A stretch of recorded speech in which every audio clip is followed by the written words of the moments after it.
Hello, I want to do a quick review of my Glock 19. I first off wanted to kind of point out that I'm sort of a YouTube junkie and I like watching a lot of these YouTube videos. So, I kind of want to thank people like Nut and Fancy, Hickok 45, TNN Outdoors 9. Those guys really help out a lot when you're trying to make a gun purchase, and especially when you're spending $500, $600 sometimes on a firearm. You don't want to make the wrong decision. Like myself, I've had many different firearms, and I still have a lot, but I always kind of am the person that kind of goes in and out and does a lot of trading, where I find something that I like and I may use it for a few months, and then I may trade it out for the next thing and so forth. This one I've kind of had for a while, and it by far is one of my favorite, and I wish I had the other guns to review as well, but like I said, I traded them all off, and I've gone through, let's see, the Smith & Wesson Sigma. I've had both the 380, the old 380 stuff back in the, I guess, mid-90s when that came out. I've also had the 40 caliber Sigma. I've done the M&P full size. I've done H&K P30 9mm. The Ruger SR9. I've shot the XDs. And see, yeah, I've carried the LCP for a while. The list kind of goes on actually. And what I've done, I've actually owned 3 different Glocks. This is the Glock 19. I've had the Glock 17, and I've also had the Glock 30 SF. This is the Glock 19 4th generation. I've had the 17th 4th generation, but I found that really, once I bought the 19, once the 4th gen 19 came out, I never really did carry the 17 all that much. It pretty much stayed in the safe, and I'm kind of limited to a couple different firearms that I use, that I swap out to carry at the time. So I ended up selling the 17 and also the 30 SF, and just staying with the Glock 19. I have a few other handguns as well, but for purposes, for me, like for a concealed carry handgun, the Glock 19, the size is just absolutely perfect. And since I am a YouTube junkie, some of the stuff that's on these guns are nice to know, and just have different people's opinion is also a nice thing as well. So I thought I would show you this one. One thing that I really like about it, people say that the Glock 19 is a very clunky gun, and we'll do a safety check. Nothing there, no magazine. Very clunky gun, but in reality is that it's a very thin gun. I think Glock advertises this to be 1.18 inches thick, and I actually have calipers here. We could actually measure it, I guess. And this is at the frame. And that measures 1.15, and at the slide it measures, I don't know if you can see that or not, but right at an inch. Make sure I measured that correctly with the frame here. I think it's 1.18, I'm not exactly sure. There's 1.005. So maybe my scales should be in inches, but yeah, mine's in inches, so you kind of get an idea. And some of the thin guns out there are right at an inch or something like that, and this one is right at an inch as well, and which I think is fairly awesome, because you're paying a lot of money for something like the car or something like that as well to get something smaller. And in reality, this is a pretty small firearm. And I don't have a Glock 26 to compare to it, but really, the Glock 26 may come out to about right here, and the grip may come down to about right here. So the Glock 19 really isn't much bigger, but it is a lot smaller than the Glock 17, which is kind of cool.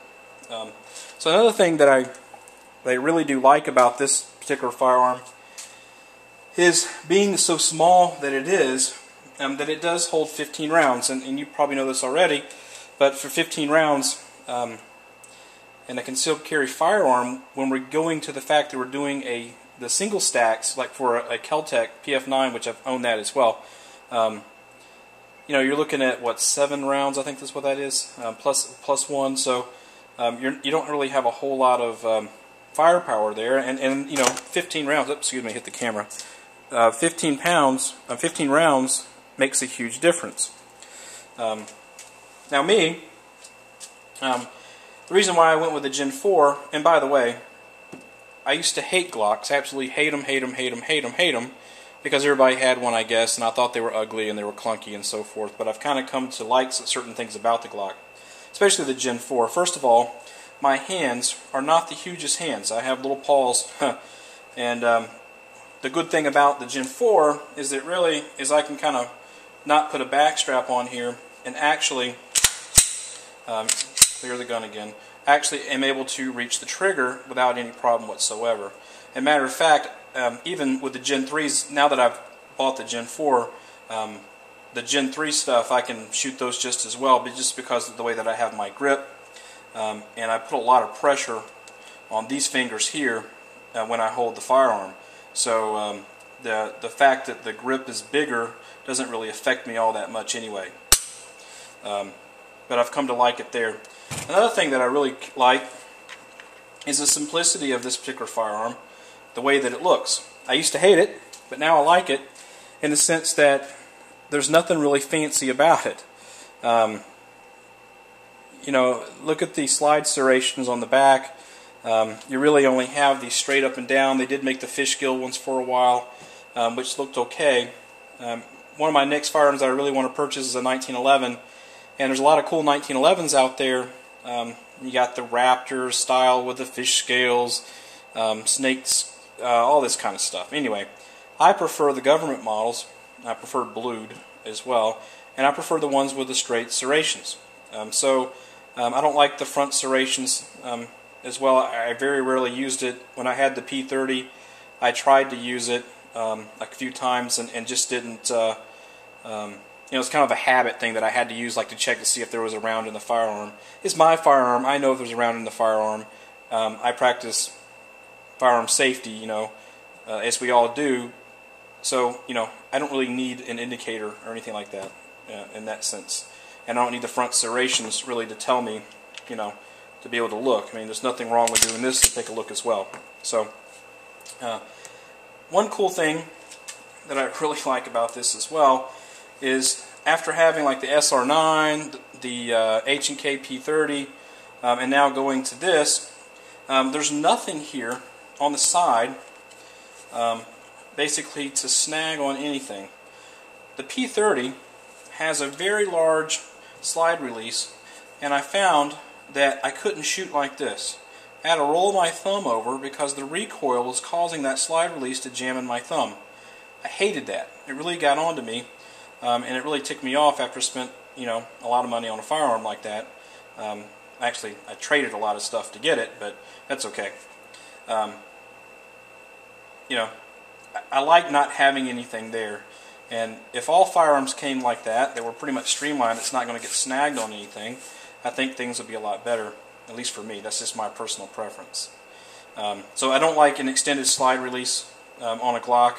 I think they're kind of pointless for that matter. Simplicity. I like the Glock grip angle as well. Sometimes people don't initially mention the grip angle.